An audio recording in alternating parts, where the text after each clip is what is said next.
This is Bethel Advocate. We're here with William Oakes, better known as Bill. He is running for First Selectman independently, and he is married for 15 years. He's a longtime Bethel resident of 46 years, his entire life, and his wife and himself have been together for 20 years, and they have 2 children. He is the only candidate to agree to an interview without being supplied the questions ahead of time. Are you nervous, Bill? Nope. Okay, we're going to get started. All right. The first question is a pretty easy one. Why do you want to be First Selectman? Why did you decide to run? Sure.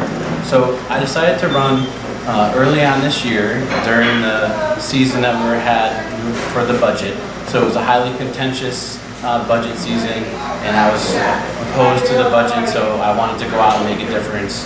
And after it failed the first time, I realized that, hey, people can really make a difference in town. So then it got me thinking about maybe I should run for First Selectman. So that's when I decided to run for First Selectman. And I love this town. I've been here my entire life, and I'm concerned about the way that things are going, the direction that we are heading, and I want to step in and try to preserve Bethel and make it, the town that I always remember it being, and keeping it that way for many generations to come. Okay, how would you describe the job of First Selectman? What would you say the responsibilities are? Sure. So the job of First Selectman is typical, just the same thing as a corporation. So I'm from corporate America, 20 years. You're the CEO of a $72 million company. So you have to make sure that you have the right people in place, people that you can count on to run the town along with you, being the overseer of the town. You need to be able to reach out and understand what the residents are looking for, what's their concerns, and be open and understanding and answer them in a timely fashion. You are the leader of the town. You are the person that's going to get up there and speak for the town. You're held accountable for the things that happen in town. If you're asking the town for money, you need to make sure that what you're asking it for is needed and it's going to be handled properly. Okay, can you give us an idea what your background is, and after that, what was your one greatest accomplishment in any of your careers? Sure. So, born and bred in Bethel, went through the Bethel school system, graduated the class of '91, went to Western Connecticut State University. I graduated with a bachelor's degree in criminal justice. Then from there on, I was actually going to go to the police academy in 2000 in Vermont, but instead I met my wife and decided to stay here in Bethel and get married and raise our family here. So I went into corporate America, and I've been in the marketing industry for over 20 years, and I've dealt with multi-million-dollar contract negotiations, dealing with Fortune 100 and 500 companies, handling huge contracts, huge projects that are going out, nationwide. So I've had my hands in things that are really important for companies. I'm also a former elected police commissioner. I did a 4-year term. When my kids were younger, I decided to kind of move away from the political scene until my kids got a little older and got back into it this year. What was your biggest accomplishment in you can pick any of them, I'm sure you had many. Sure. I've had lots of accomplishments, like you said. During my time when I was in the marketing field, I worked on a huge project that started out only at $250,000, and by the end of the project it was worth nearly $2 million, and it was one of the most successful marketing programs that the company ever had. Now I'm going to ask you the opposite. Describe the most difficult moment in one of your careers, and how did you resolve it? I've had many difficult things. As you know, you're working with customers. Customer service is the number one thing that you have to always do, and sometimes you just can't always please everybody, and it's an unfortunate thing. But I've had customers, say, hey, Bill didn't do a good job on something, and you learn from that. You look to your leaders to help you over those mistakes, and you try not to repeat those. Think your opponent's weaknesses are, and your opponents are Matthew Knickerbocker and Pat Rist. Well, I can say that Matt Knickerbocker, when he first came into office, he was a breath of fresh air. But unfortunately, over 10 years, I think the time has come for change. To me, he's unwilling to listen to what the residents want, and instead he's kind of doing his own thing and pushing his own agenda on our town. People are crying about we need to have lower taxes. Let's control the multifamily buildings in the town. Let's focus on making Bethel affordable for the people that want to be here and stay here so that they don't have to move after being here for 30 years. So home values for those people that have been here for 30 years have gone down. So there's a lot of concerns overall in the town. Pat, I've known Pat for many years. She's done some great things with the Historical Society, and she's a wonderful person when it comes to that. But unfortunately, she's part of the PNC, and she's been on that for many years. And that's one of the main problems that we're having. She's put her approval on all of the major expansion, apartments, condos, and building that has happened in town. So that's something that needs to be looked at. It just can't be brushed away and say, oh, we didn't have anything, there was no way to stop it. There's always ways to stop it, slow things down. Let's look at the impact that these major buildings are going to have on our town in the future. Yeah, it adds money to the tax rolls, but on the other end, it's a lot of taxes going out for services such as school, police, fire, and any other municipal services that are needed to cover those increased residents coming into town.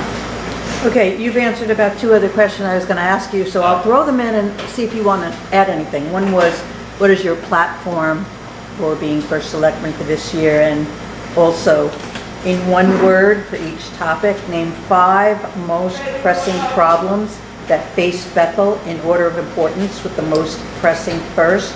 How would you address those issues if elected? So you've already mentioned some of the concerns of people. Yep. So what are you concentrating on, really, or what people want to know? So my main focus is, of course, going to be on affordability and taxes, keeping our budget and spending under control. If Bethel brings in $72 million, there's no reason why Bethel can't put out 71.9. Let's start looking at things a little bit different. Let's look at those line-by-line items. Everyone kind of picked on me when I tried to cut $30,000 from the SAM budget, but that's a real cost.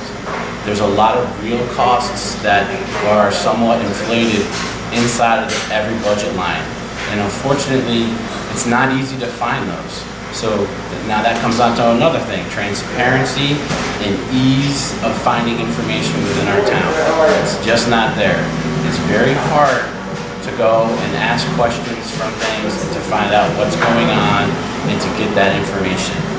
So, taxes, transparency, keeping with traditions. I know this is a hot topic, but for me, who've been here my whole life, some traditions need to stay. And some of those traditions needed to, they're not easy for the selectmen to answer, but they should have taken the ball and they should have made a firm answer with that instead of allowing a smaller group within town to dictate rules and make new lottery systems and etc.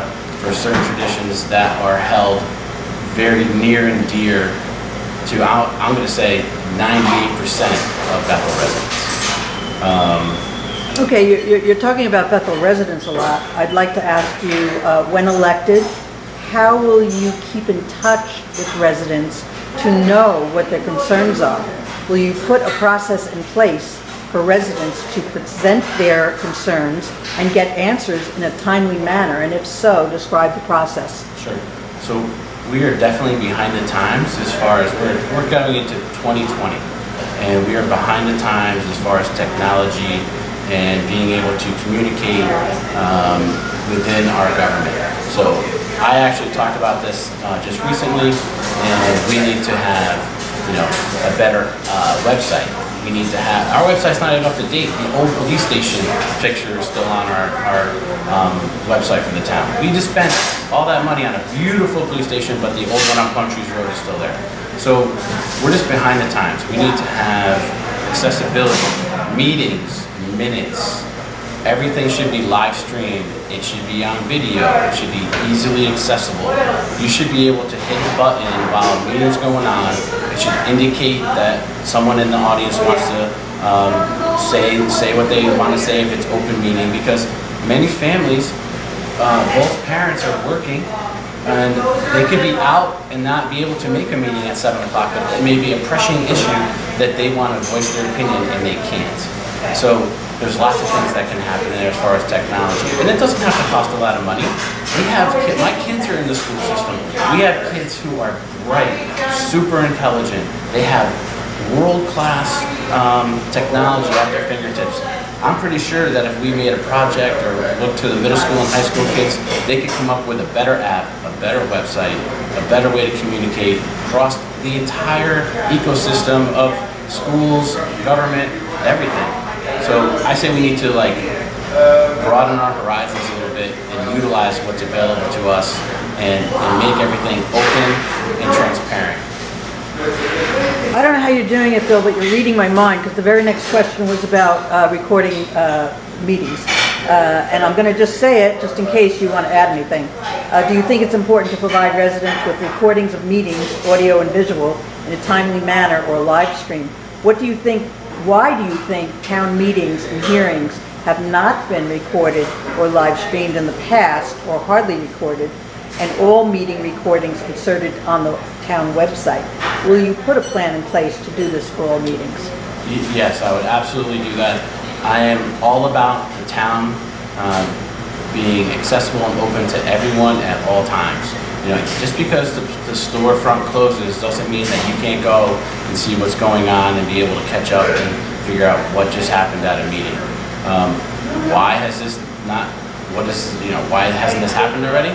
I don't know. That's a question for Matt Knickerbocker. He's been in power for 10 years. My personal opinion is there's things that happen at these meetings that they don't want the entire town to know. They don't want the town to know that they have the power at a meeting to approve up to $1 million in spending, with a majority of people sitting at that town meeting and raising their hand. So there's a lot of money that can be spent by a small amount of people at a meeting, and now they even are thinking about raising some of those things to a higher threshold. I was just told that maybe in the charter revision it was put up to $2 million in spending that can be done at a town meeting for certain departments. I want to say it might have been utilities and water, but $2 million? So a group of 15 people or less can approve $2 million in spending that we, the taxpayers of Bethel, will be on the hook for. I don't think that that's right. I think $1 million is too much power, personally, and it should revert back to what it used to be, which I'm pretty sure was around 250 or maybe 500. I think that's reasonable. I don't think $1 million is even something that can be decided at a Board of Selectmen town meeting. Okay, I should note to the public who's listening to this that all these sounds of squeaking and music and everything, we are at Sycamore Restaurant. They were nice enough to let us use the space today, and thank you for that. Okay, our next question is about meeting schedules. Many board, commission, or committee meetings are all held on the same day and or time, or at times when most people are at work in the middle of the day. Will you do anything to address this issue and make sure meetings are available at more appropriate times for residents, and see that there is also no overlap so residents can attend all meetings? If so, what will you do? And I'm going to add to this that this has been addressed, and I was told that each committee or board or commission decides for themselves when they'll have their meetings, and they don't touch bases with one another. So what do you have to say about that? So I think that goes back to the openness and lack of transparency. So I know exactly what you're talking about because I wanted to attend a planning and zoning meeting, and at the same time there was a Board of Finance meeting, and there was also a building committee which happens to be overseeing Rockwell School and the Johnson School, and they're all happening at the same time in different parts of the building. So yeah, that's a real problem, and I think that that needs to be addressed sooner rather than later.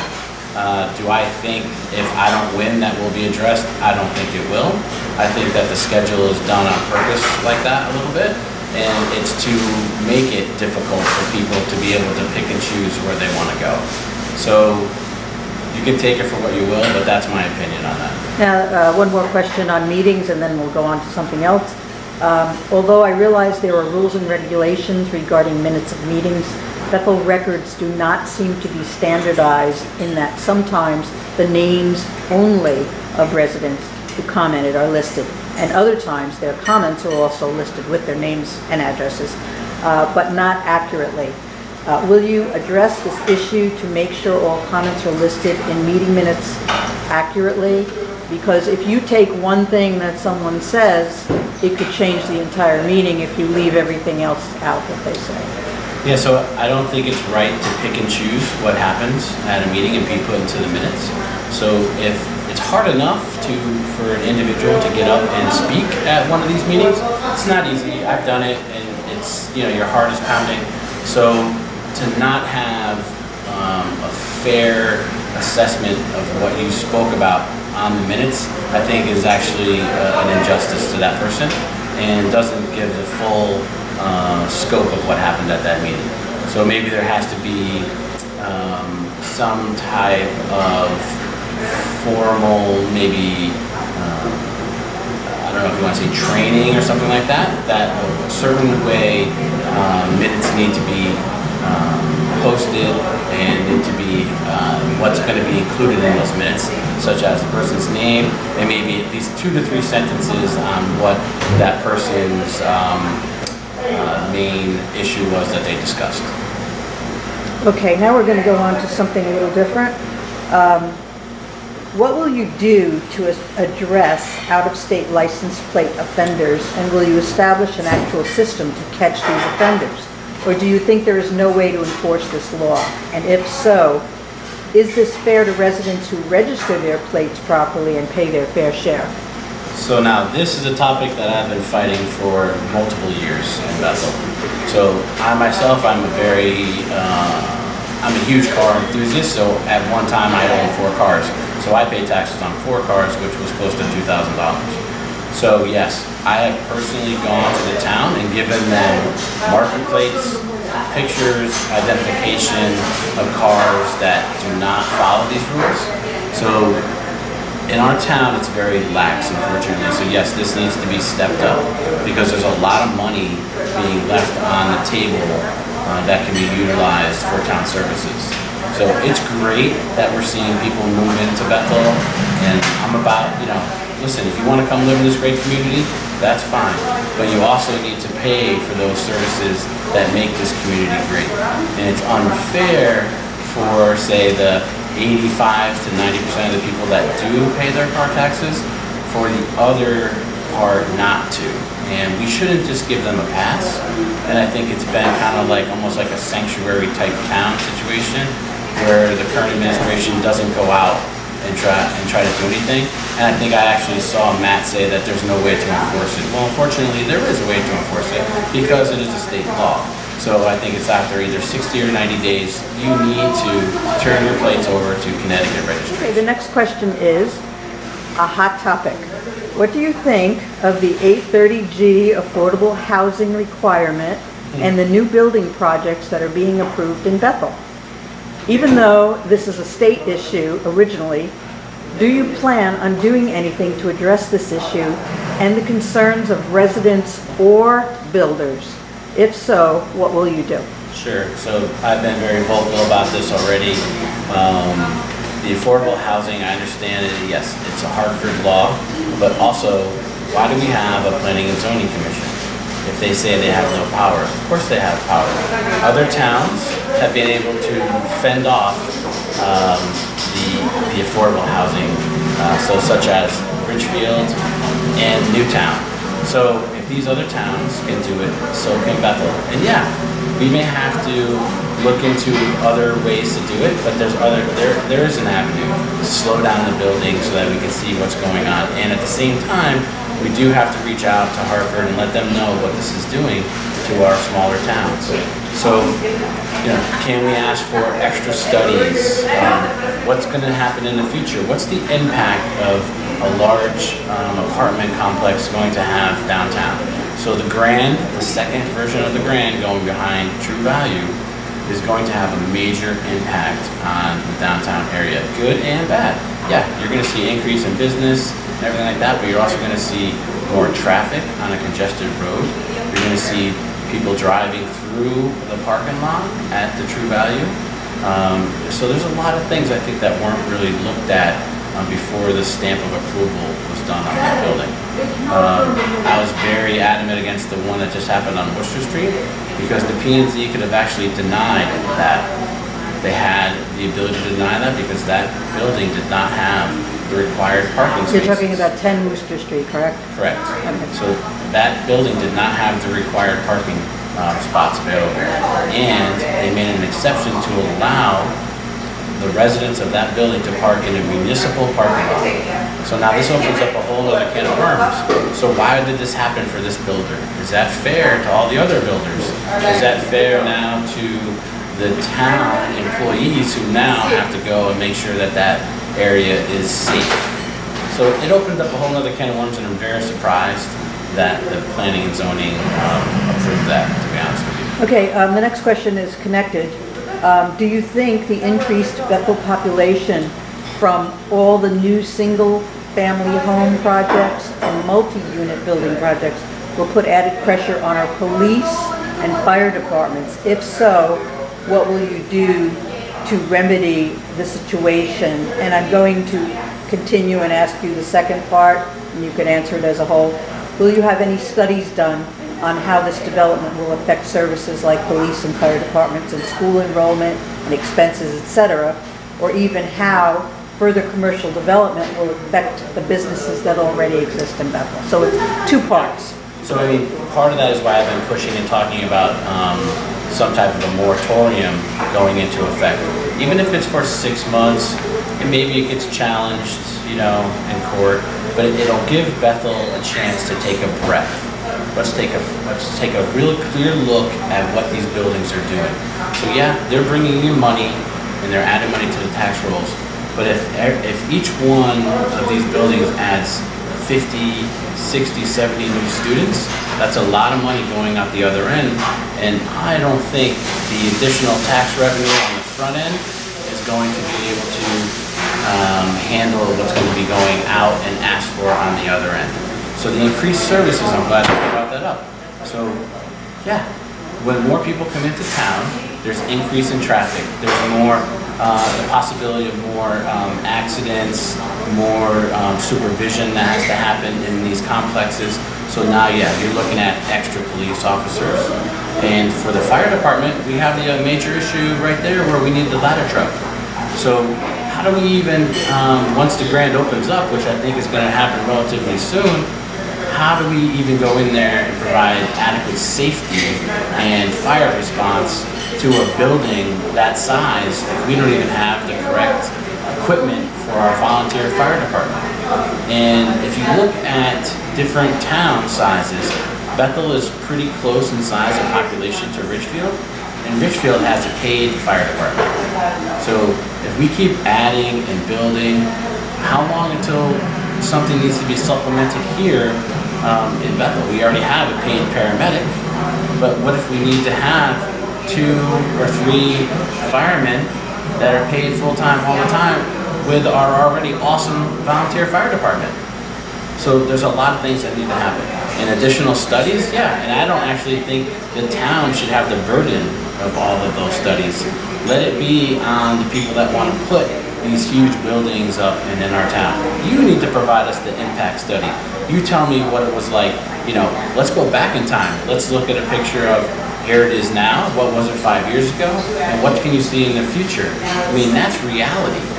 I'm a data guy, and And that's what I do. And that's what I used to sell to major governments and corporations. They want feasibility data and to understand what's going to happen.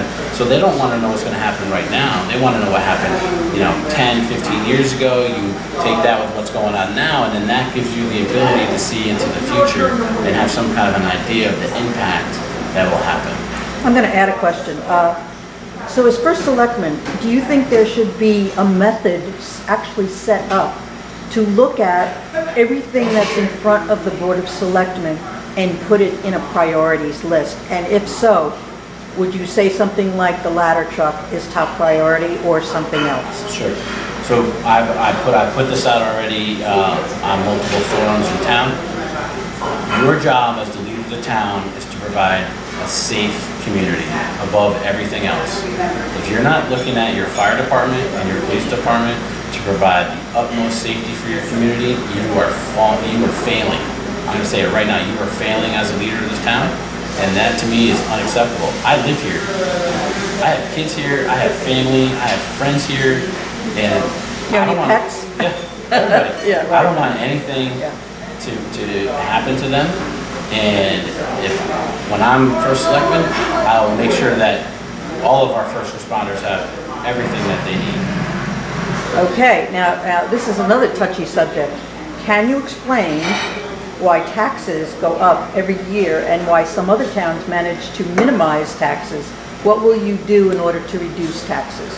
So this is funny because Matt, when we had our interview, said that his thing is to kind of be at a zero balanced budget. He hasn't done that in 10 years. So yeah, so we need to look at the budgets. We need to actually review the past, maybe even go back a little bit. Let's go back and look at the last 10, 15 years of budgets. Let's see the increases and where they've happened.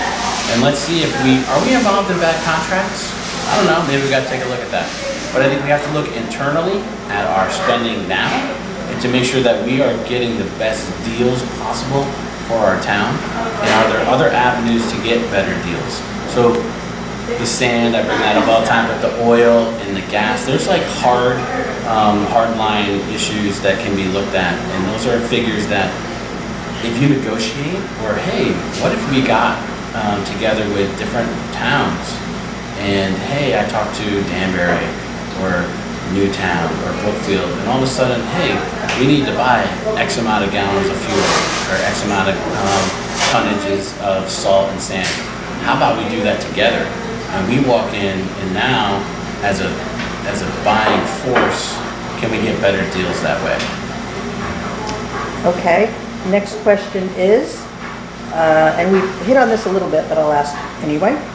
Do you think the car tax is fair, and will you eliminate the car tax or put a cap on cost, or eliminate the business property tax for small business owners earning under a certain amount? Well, the car tax unfortunately comes down from Hartford, so I don't think there's a way that at the local level we could do anything about that. But I did support it when Will Duff was trying to eliminate the car tax and just rolling it into that you just pay along with your other taxes. I think that would be great.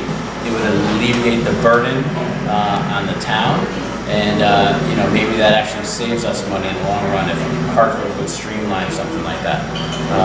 What was the second part?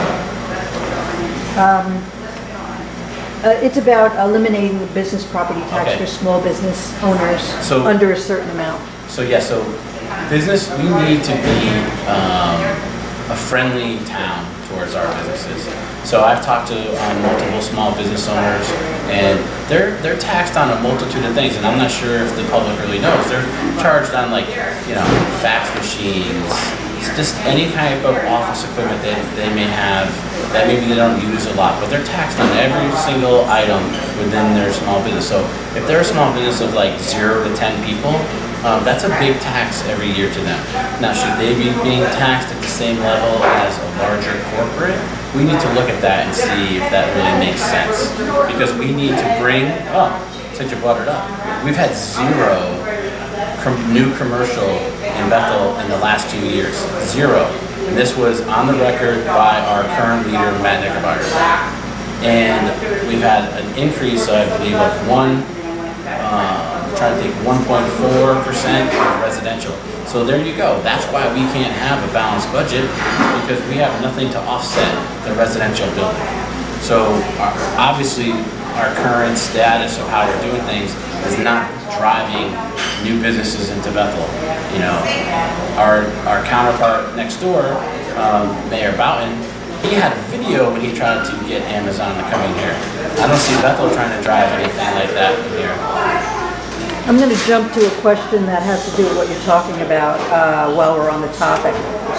There is a section of Clark Business Park that was set to be developed at the end of Trowbridge Drive regarding adding restaurants and other businesses, etc. Are you in favor of this, or do you have other ideas? Yeah. Talk to me about Clark Park and really. So Clark Park actually, it came up, and then just the other day we're not sure about the funds and the grants that we were going to have for Clark Park, but we put in the water tower to be able to bring in new businesses to Clark Park, and nothing's happened. So in 2 years, there's been no growth, and unfortunately, we actually lost some businesses in Clark Park, which is pretty sad. We lost Sky Zone, which is something that, you know, they were a true champion of our community. They gave tremendously back to our community, and we lost them. So we need to look at Clark Park. Is that an area that could really have something like a restaurant in or something like that? I'm not sure, because the location, unfortunately, is not downtown area. It's not easily accessible. So I think a restaurant would have a very difficult time in there. So I think we need to see exactly what types of businesses thrive in that park, and maybe kind of try to get in there and get some more of those businesses in. Okay, also connected, what will you do to bring jobs to Bethel, and what will you do to draw new business to Bethel? Yeah, so we have to, we have to advertise ourselves. We are a growing town. We are seeing increases in our population and people that want to live in our great town. So we need to bring in businesses to support them, and it has to be something a little bit different. I was back when I was on the police commission as the sole traffic authority in town. There was at one time a big box store that wanted to move up on Route 6. Now, I was all for that, but unfortunately it didn't come to fruition, and instead that area was turned into residential. So we need to have a push for commercial, bring these businesses in. If we know that there's companies maybe locally that want to move, maybe we entice them to come for once. So you're saying maybe do it through advertising? Is that what you said? Listen, if no one knows about you, no one's going to come. So, coming from the marketing world, unfortunately, marketing is generally, something that is on the lower end, because it's always about the money and the finances and what's available. But maybe we look to, hey, how about we actually plan in Bethel? How about we put a 5-year, 2-year, 10-year plan into place and start saving money and thinking about how we can do this and utilizing. We have smart people in this town that can go out and they can do these things for us, and that's part of their job. So it's to promote Bethel. So maybe that needs to be looked at. Okay, the next question is about the school system. What do you see as the positive aspects of our school system, and also the negative aspects, things that need improvement? What are the problems, and what will you do to improve education in our community if you think you can do it through your job? Sure. So we have a great school system. We have great teachers. The administration there, they really care about our students. I have 2 kids in the middle school. We have great facilities, our buildings, we're doing, the big additions and renovations. So we're ready for our students and giving them everything that they need to be successful. And that's what you look for. And I think that's one of the driving factors of why people come to Bethel.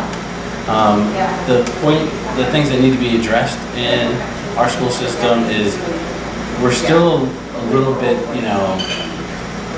our SAT scores and some of our other scores for students are not as high as some say sometimes, like Richfield, Wilton, Reading, Newtown, Brookfield. I think maybe even New Milford came, or they're about the same as we are. So we spend a lot of money per student. I think the average is somewhere close to $17,000. So we have the money, so maybe we need to look at how we're spending the money and how are we teaching our kids. There's been a lot of stuff about Common Core and everything else. So that's kind of been a failure, and that was kind of pushed on by the government.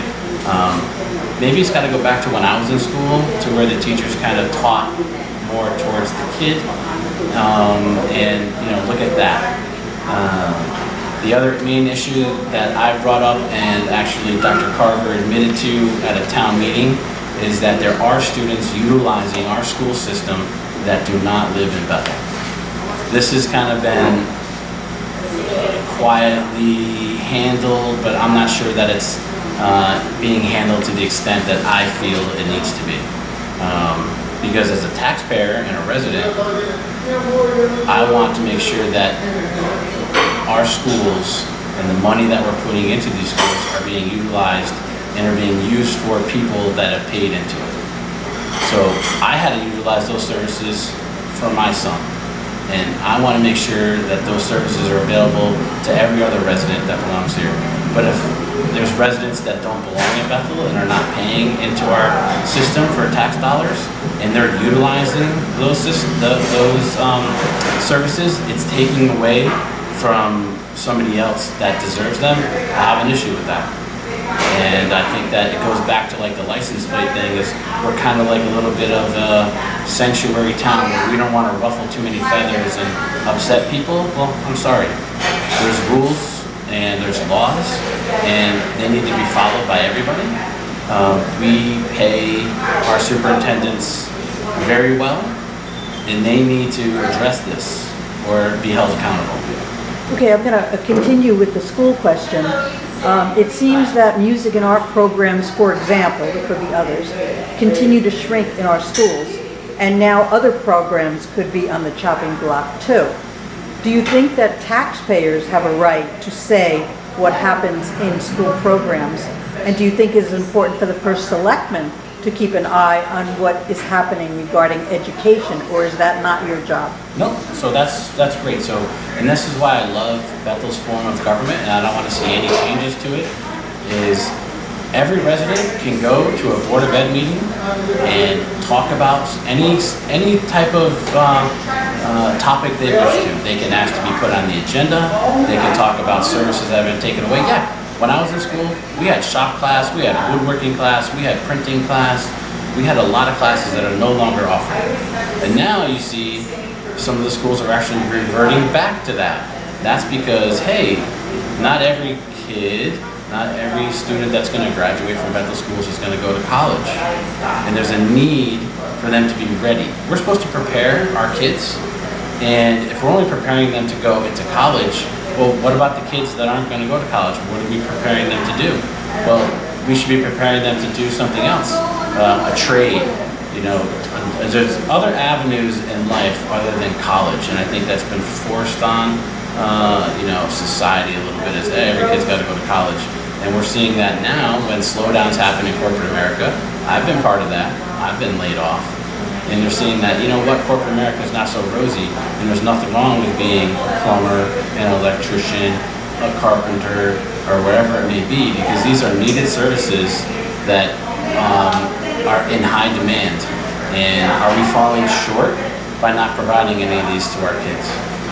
Now, I have another school question. Were you in favor of the school renovation projects, Johnson and Rockwell, and why? Or would you have spent the money in a different way?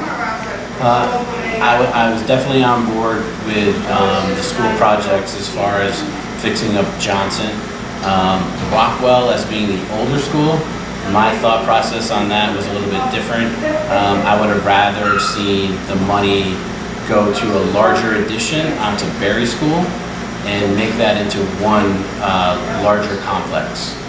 Because as we see now, Rockwell being so old, we're running into issues there and overages, and that's what we're going to tackle. But I've seen what they're doing over there, and it looks, I have to say, it looks great. And I just hope that everything goes to plan, and that supposedly I've been reassured by members that are on the building committee for our first selectman and other Board of Ed members that our contracts are guaranteed not to go over. I'm not really sure if I can really buy that right now, but we'll see, because it is a long plan of 2 years, and in 2 years we'll find out whether or not we have to go to referendum and vote for extra money. Okay, now we're going to talk about generally about the town.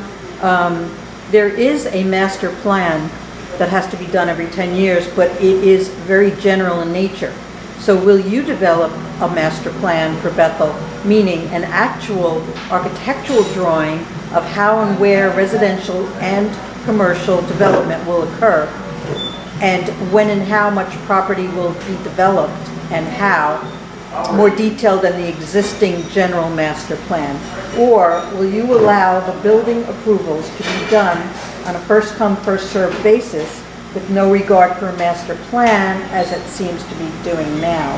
Right, well, so if we already see that there's issues with something of how it's being handled now, obviously some kind of corrective action has to take place. Well, I'm going to interrupt you and say that the boards say that they're going by the law, and so again, we'll go back to the 830G, or even private builders not having to do with 830G. It seems to be adding like 11 homes on 1 acre and things like that. So where is the control? Right, so you have to make sure that you have to look at, yes, does a builder have the right to build something on property they own? Absolutely. But it also has to conform into what's going on in that neighborhood that it's going to affect. So you have to look at everybody. So just to blindly say, hey, it's okay, just rubber stamp stuff, is not okay. But you also can't limit somebody the freedom that they have as a property owner to be able to build something on there. Can you come to a middle ground? I would think that if you actually reached out and talked, most people are pretty civil and they will do that. So I think maybe that's a different avenue that you have to kind of look at. I think that buildings have to conform to the neighborhoods that they're going to go into. Where I live, it's all single family homes. If there was a 1 acre or 2 acre parcel that opened up, I wouldn't want to have a 10-room apartment building or something going in there. It just doesn't fit. It's not that I don't think the builder has a right to do it, but maybe it doesn't fit for that area and will cause other ramifications down the road that need to be taken into consideration. Well, now we're getting back to the 830J though, because it's out of the town's hands, it seems. Well, and that's what's upsetting residents and builders alike. Right. I'm not sure if every project falls under that. No, not every project, so but the there's projects the that TOD, do, right. there's other things, yeah. Right. But there's ways to slow that stuff down, like I said kind of before, and I think a moratorium is a way to kind of slow down the affordable housing. I know they talk about we're not at the threshold, but you know what? There's nothing wrong with trying to do it and being told no. Okay, now, at a recent charter revision committee, all 3 selectmen spoke and were in agreement talking about a shovel-ready plan in building projects. Do you agree with this, or what would you do to keep projects on budget? So You know what shovel-ready? Yeah, so I joke about the shovel-ready. I made light of it. Tell the public what it is. So shovel-ready is so that you get all your bids and you get everything up in front, so that you don't have any large overages or expenses that happen after the project is going on and at the end. So the police station, the schools, none of those were shovel ready, and they're using that as why we should do this. But then what's the next big things that are going to happen in town? We're already handling every major project that costs multi-millions of dollars. So shovel ready is just something, I think, it's the election time, and it's just something to make everybody, it's a feel-good term, because in reality, things can go over, things can happen that are unforeseen. But how about we just get good bids, we hire the right people, and maybe we have experts that know what they're doing on the committees that are actually handling these huge multi-million-dollar projects. Next question is, over the past 10 to 12 years, Bethel received grants in hundreds of thousands of dollars each to beautify Greenwood Avenue's main business district. Do you think those grants were used wisely over the past 10 years? Well, there was a tremendous amount of work that was done, and some progress was definitely made. We have all of the brick sidewalks, and we have all the lampposts and sidewalks that were put in. To know exactly where that money went, I would have to look into that, because I don't have the detail knowledge to see the money that came in and invoices and money that was spent. So that's the most that I can really say about that. We have a beautiful downtown. Can it be improved? Everything can always be improved, but I mean, if you compare our downtown to other towns, I think Bethel stands out as a top town. As far as our downtown, we have a vibrant downtown life. We have lots of attractions that bring in hundreds of kids and families to here. So I think we're doing a good job with that. Do you agree with the Bethel Forward and Transit-Oriented Development plans? How do you feel about these projects? These are the plans from Governor Malloy to develop areas around the train stations, for instance, and make the town walkable. Sure, I think that when it was first brought to the attention of town, it sounded like a wonderful idea, and definitely needed something to improve the downtown area, to bring in some people that do work in the city or along our train line, because it's super convenient to have that in Bethel. But I think the future impact and how it was really going to impact us years down the road wasn't really looked at, and now we're dealing with that with the second part of the Grand going up. So I think that maybe, it goes in line with looking at the multifamily and apartments buildings that are going on downtown, and really looking if that best for Bethel. Okay, now here's another hot topic. Do you support the new proposed athletic turf field construction? Why or why not? So I love the fact that we have a grass field at the Sandus Field, and I would not want to see that changed. Is there a need for Bethel to Reasons being? Oh, well, I think that grass field is safer for football players to be on. And there's been multiple studies, for and against turf for football players with increased injuries and so on and so forth. And turf is not like it's just going to put that there and not going to be maintained. There's issues that go along with that, and it's a cost that runs in forever, not just being put in. But is there a need for Bethel to have a field somewhere in town that is turf, that's maybe more of an all-purpose field?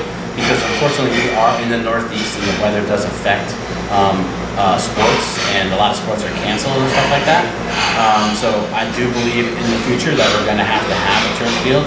My thing would be more along the lines of the big field at Berry School, and then that can be made into a multi-purpose field for every sport that we have, and kind of look at it like that. And there's nothing wrong with us looking for donations and other funds other than taxpayer dollars. So you have Toll Brothers that's building in Bethel, you have Rizzo that's doing the big school projects. These corporations are going to make millions of dollars, and there's nothing wrong with looking for these individual companies to, give a little bit of money back into the town that they are, helping grow, so that we have something for them, the new people coming in and the old people that have been here for a long time to utilize in the future. Okay. Now, here's something that happened in the past, but still in your opponent's tenure. The Economic Development Committee had been the stewards of Clark Park for 30 years with a successful record until December 2014, when their power was stripped during a vote at a special meeting that hardly anybody knew about. This put the P&Z in charge of the park, according to Knickerbocker. Will you restore power to the Economic Development Committee to oversee the Clark Business Park, or do you think the Planning and Zoning Commission, who is in charge of overseeing the park right now, is sufficiently handling the task, along with all the other work they need to handle for the P&Z? So unfortunately, I think that the P&Z might be overburdened with having this additional task put upon them. And as you can already see, as the zero growth in the last 2 years in Clark Park, that's been an issue. So maybe the old form of oversight was better for Clark Park, as we see that it was growing and people were actually coming into Clark Park, and that seems to have stopped since we had this change. So hey, there's nothing wrong with change. I'm looking for change right now. So, but if you realize that the change isn't working, then you need to reevaluate that. Okay, here's another older issue. Several years ago, the town of Bethel bought 72 acres of land for approximately $1 million, now called the Frank Preserve, located on Old Holyville Road and Plum Cheese Road. The sellers hoped the property would be preserved. With that in mind, the town can still plan activities in the preserve. What would you like to see planned for that park? Will you develop the Frank property in any way if you are elected, and how will you develop it? I think it's wonderful that we have that piece of property in Bethel and that we actually looked to preserve that. And I personally have not been able to explore that property, but I do see that there's people in town that maintain that and are doing a really good job of doing that. And I think that the main focus of that is trying to keep it more of a nature preserve and something for people to go and enjoy and hike. And I think that if we can make it a little bit better for those activities, I think that that's the way that we should go. I don't think that we should level any trees or anything, big projects like that there. I don't think that will be what in the best interest of the people that gave us that property sold to us on it. Okay, here's another hot topic. It's going to make you smile. There's presently no town pool in Bethel that is urgently desired by many Bethel residents. How do you feel about a town pool, and will you do anything to make this happen? Or will you address creating a new recreation center for Bethel, etc.? If so, where and how will you do it? Well, the good old I'm putting the pressure on you now, so Bill. the good old town pool's been around forever. That's been kicked around. I know. Along with golf courses and many other things. So back when I was young, we all went swimming at McCower Park. So McCower Park back in the day when you were young was the hot spot to go to. It had a snack shack, it had the best playground equipment, and it had the beach area, and every kid, the big thing was to swim out onto the dock there to see if you could make it and to check out the snapping turtles. So can Bethel have something like that again? Sure, they can. Is it a want more than a necessity? I think it is. So that's something that has to get put onto the future plan of Bethel, because I'm about conservative, holding taxes down, and being able to keep our budgets, only have budgets that are needed to keep the town moving and growing.